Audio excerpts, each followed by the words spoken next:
And we are live. Welcome back, everyone, to Beyond the Tool Belt, episode 299. I am your host, Ty Cobb Backer, and thank you for joining us on this Wednesday edition that we are actually streaming on Friday live. We will be back after our short intro from our sponsors.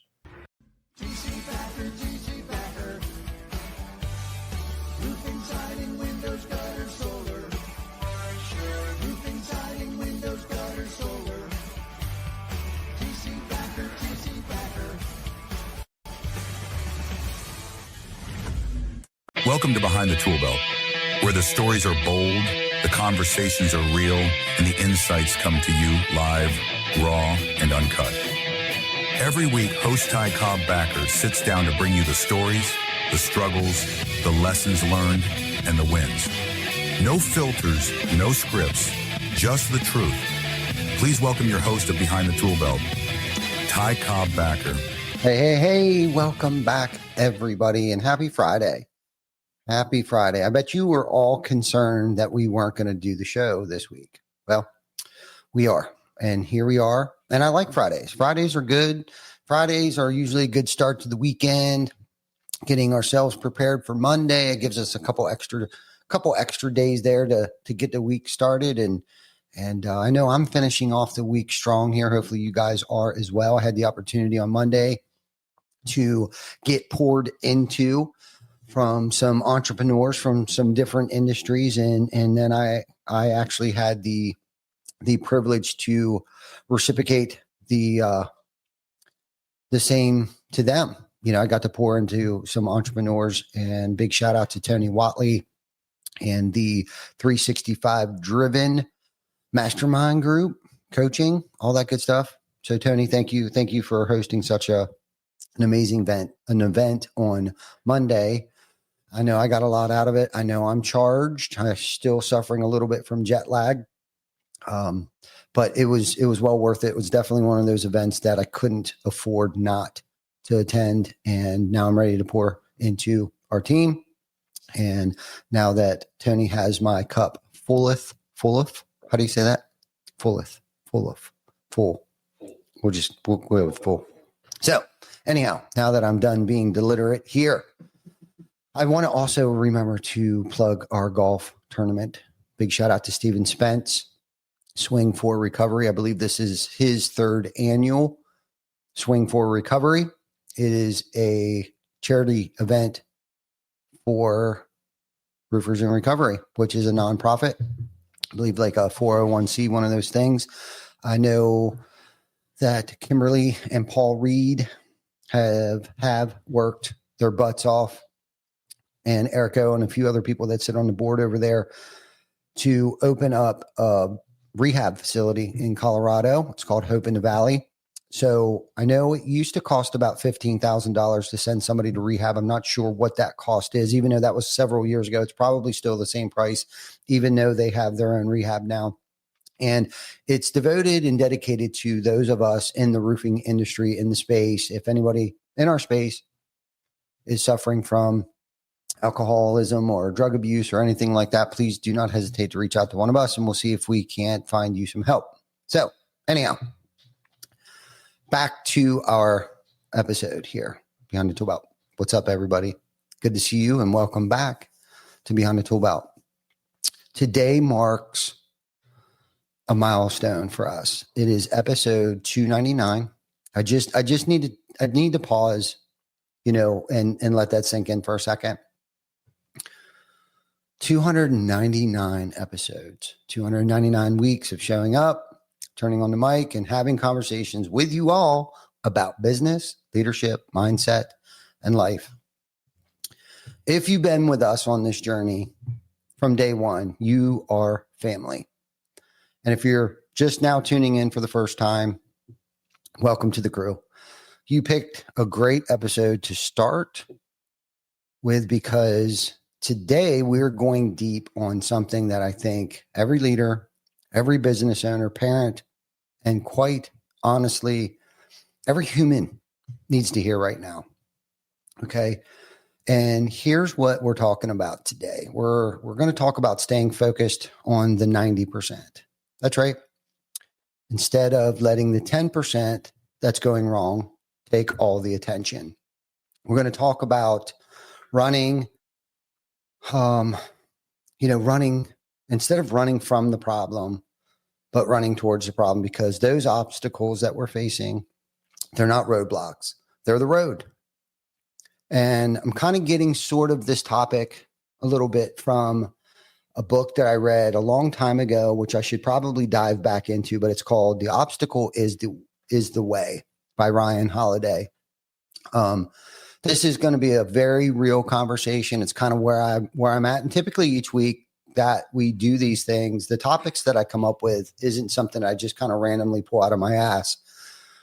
It's my experiences. It's where I'm at. It's where I've been. It's where I want to go or where I'm going and the things that I'm trying to avoid, and really just sharing my experience, strength, and hope on kind of where I'm at. So because, I've got problems too. You do. We all do. Because I've learned that where I put my focus determines the energy of my company, my team, my family. So today I want to unpack that with you. And because we're live, I want to hear from you in the comments. Let me know what's one thing that's going right for you right now. Let's celebrate those wins together. And I'm going to call it, let's start with the idea, 90-10 rule. Okay. I'm sure you've heard of the 80-20 rule. It's the Pareto principle.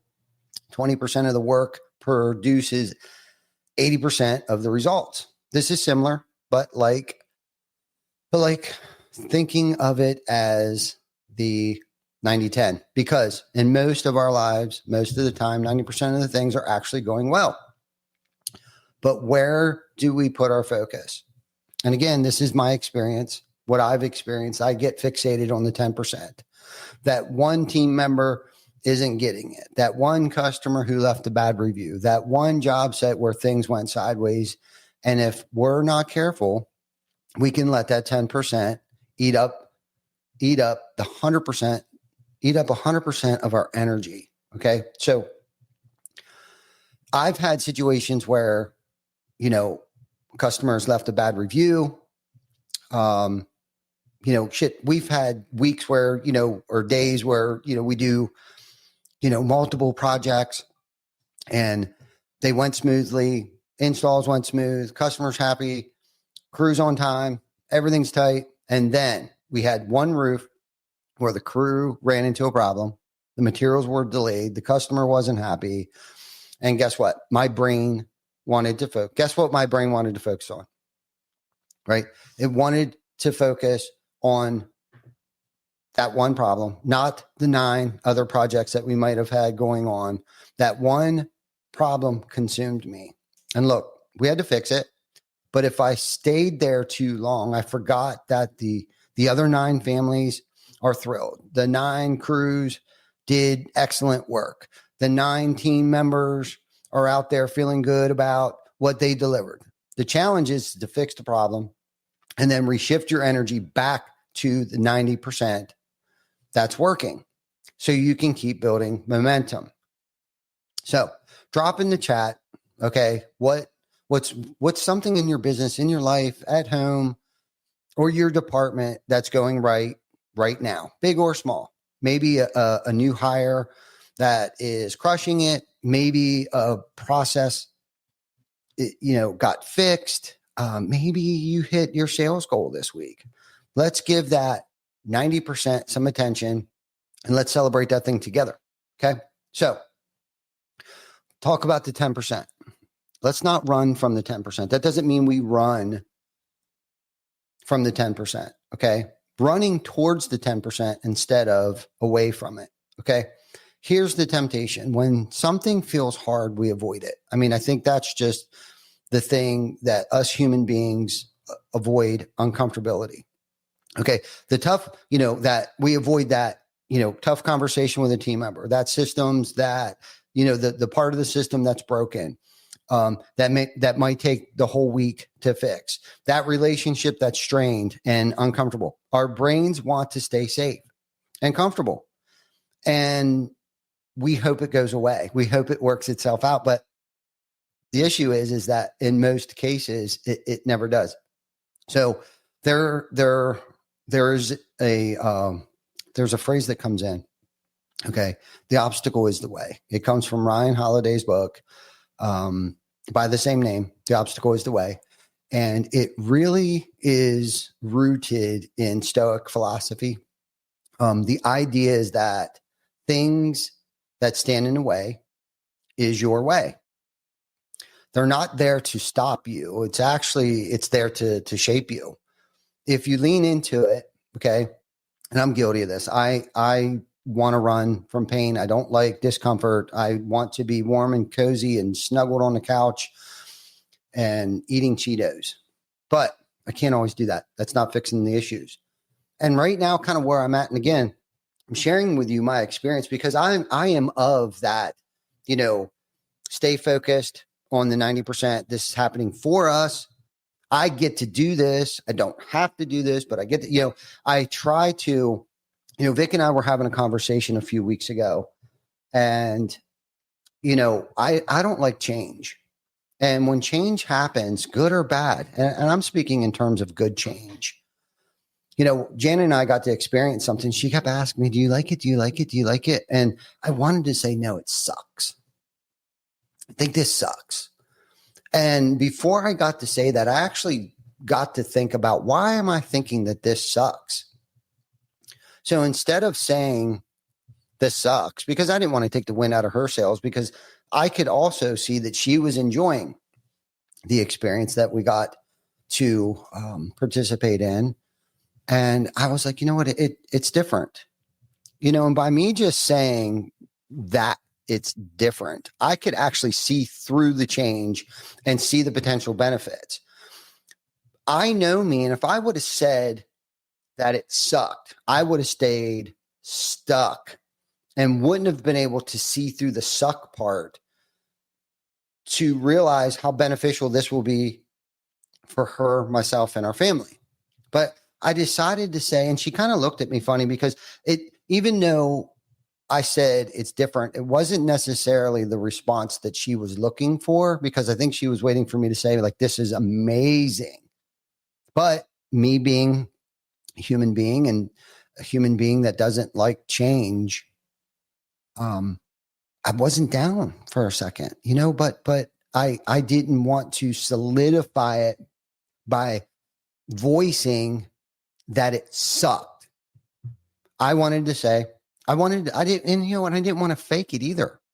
You know what I mean? Because she would have knew that if I would have said, oh, this is great, she'd have knew right away. And I might as well have said that this sucked. But I decided to say, it's different. It's different. She asked me 2 or 3 other times, and I might have said it was different again. But I think because I already set myself on that path of trying to look through it for a minute and really play the tape the whole way through and realize, this is awesome. I really like this. I do. And sometimes, I sabotage myself. I guess that was the word that I was looking for. I'll sabotage myself right away, and I will cut myself off. I will block myself off with just a thought of this sucks, and not give myself the opportunity to actually see the benefits of how, yes, it's uncomfortable right this second. It's different. It's change. I don't understand it. I don't know how to use it yet. So by me just saying it's different, but in a positive note that it's different. So that's my spiel on, try to have, we have, I think, 15,000 thoughts a day. And I want to say at least 50% of them are negative thoughts about ourselves, telling ourselves that we can't do it. We can't move forward. I don't know how I'm going to handle this. And I don't know about you, but when I have days like that, I even dream weird shit, and I'll wake up in a funk. And I think a lot of that has to do with my train of thought, my paradigm, my outlook on things. And I'll talk myself right into a bad day in a minute. And I don't know about you guys, but I am sick and freaking tired of having shitty days, and it's a choice. It's a choice. It literally is a choice. And you can start your day over as many times. Things are going to come at you. You're going to have bad days, bad weeks, bad months. Shit. You could potentially even have a bad year. But how we handle it, I believe, is what defines us. Okay. If we run, we flee, we freeze. It's how we suit up and show up and get through situations that truly, it's not the situation that defines us, it's how we handle it. So ultimately, if you go through that pain, okay, ultimately you will get where you want to go, I guess was the point. So I've had a seasons where, things I had to do, like restructure teams. I had to let people go. People that weren't a good fit, or overhaul processes, right? Overhaul processes that we had used for years. Okay. Very uncomfortable stuff. I didn't want to do it, but those hard choices are the reason we're standing here today at episode 299 episodes with a company that's growing, a culture that's strong, and a team that's thriving. Okay. So what's one hard thing, okay, that you've been putting off? I want you to put it in the comments.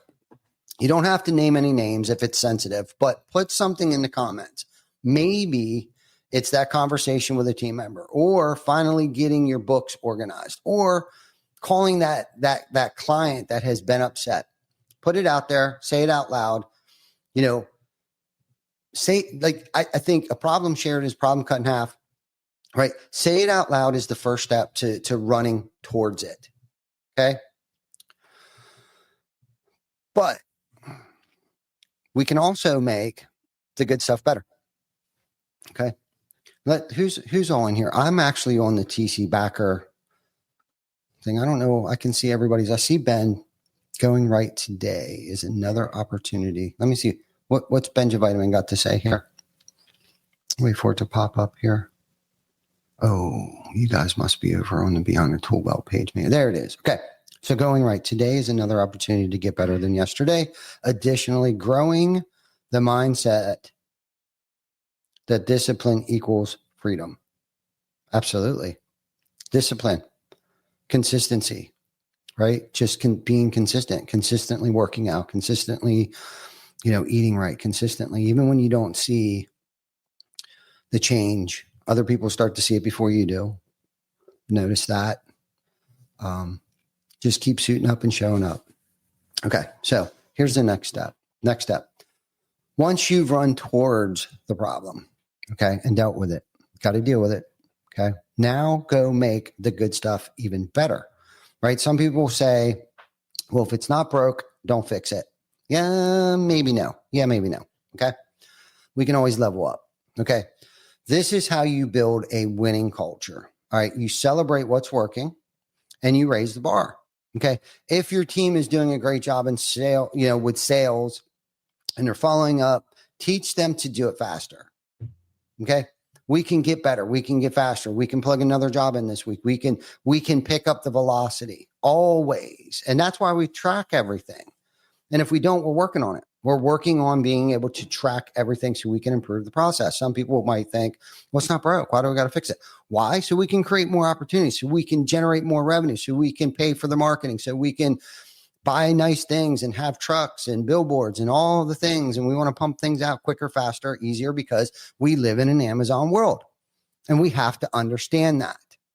We have to understand that everyone else is also living in an Amazon world. So we're trying to make this as seamless as possible, from when they call us to when we pick up the phone to when we book that appointment to how quickly they get their estimate. Unfortunately, Amazon has shifted our complete total culture on how the world operates today. Okay. You can simply get on your phone, order whatever you want, and ship it wherever you want. You can get on your phone. Okay. If you don't drive, you don't even have to drive today. If you're working, I guess you can afford an Uber. It's simply an app on your phone. You know where they're at, how far away they are, and who's the guy, the person's name, the color of the car, and all. I mean, that's just a world that we live in today. It's a digital, fast-paced, moving, and if you're not keeping up with the times, if you're not keeping up with the homeowner standards of what they become accustomed to, you're going to get left behind. So when your parent or your boss or someone is pushing you to do better, it's because they see the bigger picture. They see what's happening in the world today. And unfortunately, a lot of this stuff is very uncomfortable.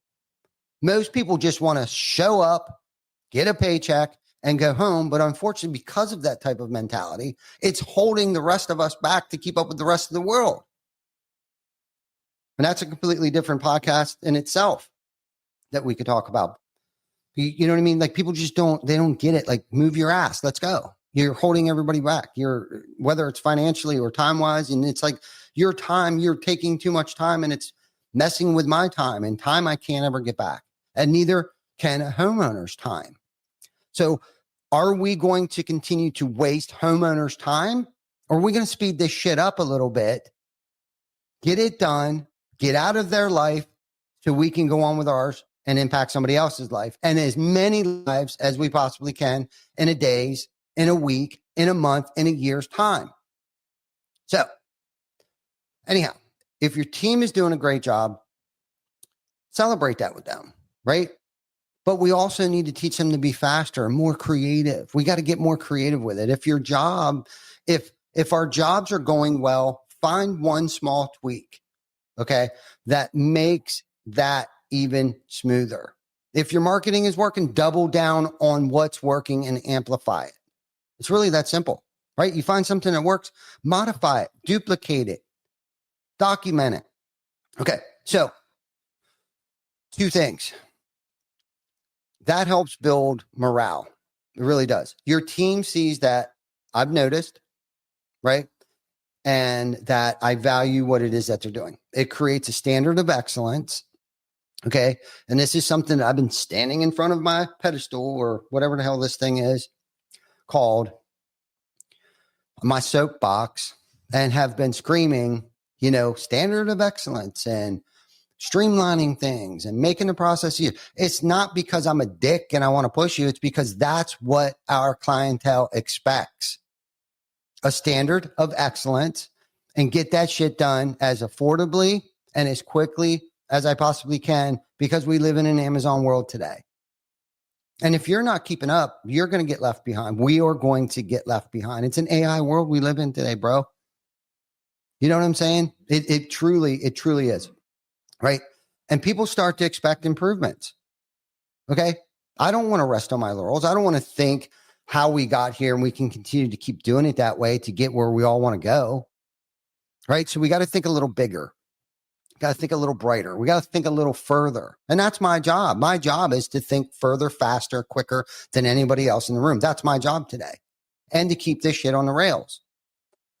And sometimes that can be a lonely, that could be, what did I say a couple of weeks ago? It was, heavy is the head that wears the crown.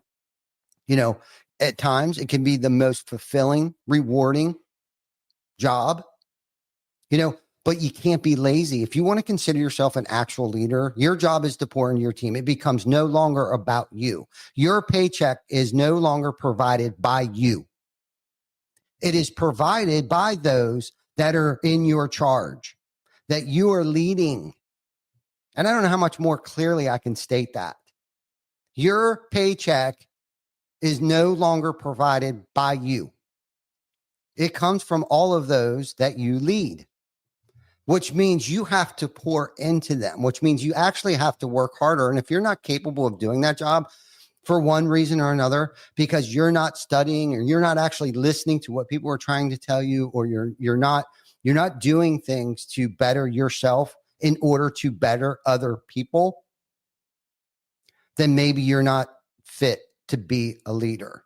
It's not about the notoriety. It's not that I arrived and, hey, look at me and I have the authority and I have the right to be a dick. I have the right to take off whenever I please. That's not it. Wrong job. Wrong job. Your job is to improve other people, the quality of other people's lives. And it can be lonely. It can be grueling. You got to grind. You got to hustle. You got to pour into them. And it's okay if leadership isn't for you because you're a self-centered piece of shit and want to come to work and collect a paycheck. That's fine too. Or if you just want to make sales yourself, not have to worry about anybody else and continue to keep providing for yourself. We need those types of people in this world. We need great salespeople in this world. Just because you're a great salesperson doesn't mean you're a good teacher. Doesn't mean you're a great coach.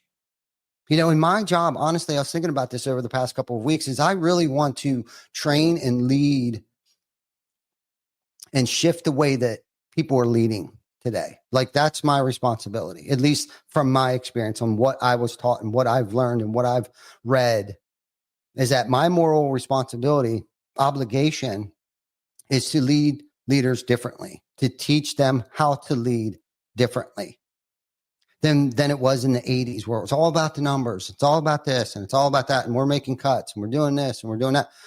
If you surround yourself around enough like-minded people, all those things just seem to work out. But if you're in a room full of selfish, self-centered people who think they're leaders, okay, that is the type of environment, that is the type of company that worries about the numbers. That's all they talk about. Okay. And I'm not saying that they're not important. Do not get it twisted. But if everybody's actually doing their job, we don't have to make it about the money. We don't have to have this uncomfortable conversations about the money. But that also means I have to make it clear on what their role is and what their responsibilities are. Okay. And set an expectations, set goalposts, set deadlines, have uncomfortable conversations when they're not met. Okay. But that shouldn't be the focus point of every sales meeting. It should be that you're not pulling your own weight. You're in this for yourself, and we're not down with that. But we can give you grace to work on it. We'll coach you twice, maybe 3 times. If it continues to keep happening, you might have to go because you're not fitting the culture here. So anyhow, most people think improvement is about fixing what's broken. Okay. I'm getting back on topic here a little bit. Sorry, I got off the rails. If you know me, I never do that. I usually stick to the topic pretty well. Just kidding. Maybe. I don't know. I'll get back. Shoo-wee, I know I'm dry.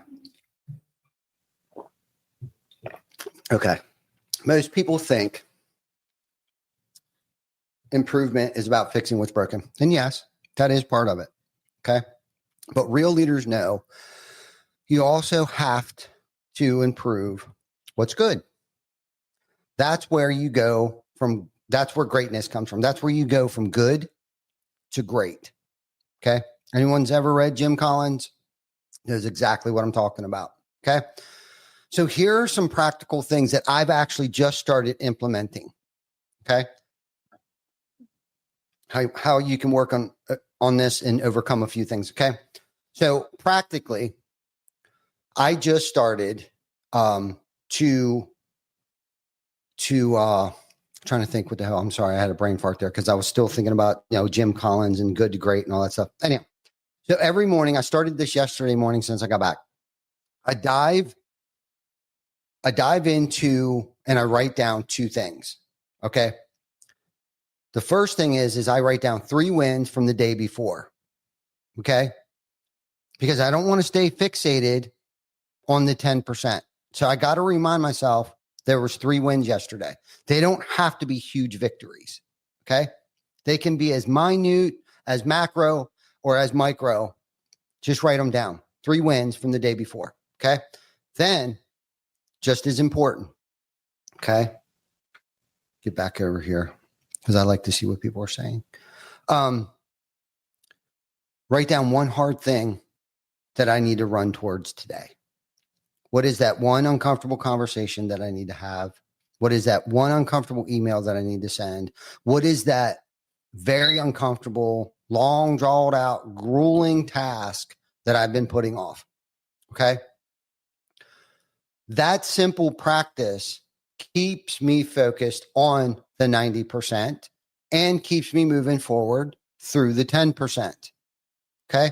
It keeps me from staying stuck in reaction mode. I've reacted. I've played fireman. I've done all of the things that I feel like I am so busy that I don't have time. Okay. Done that. I've done that.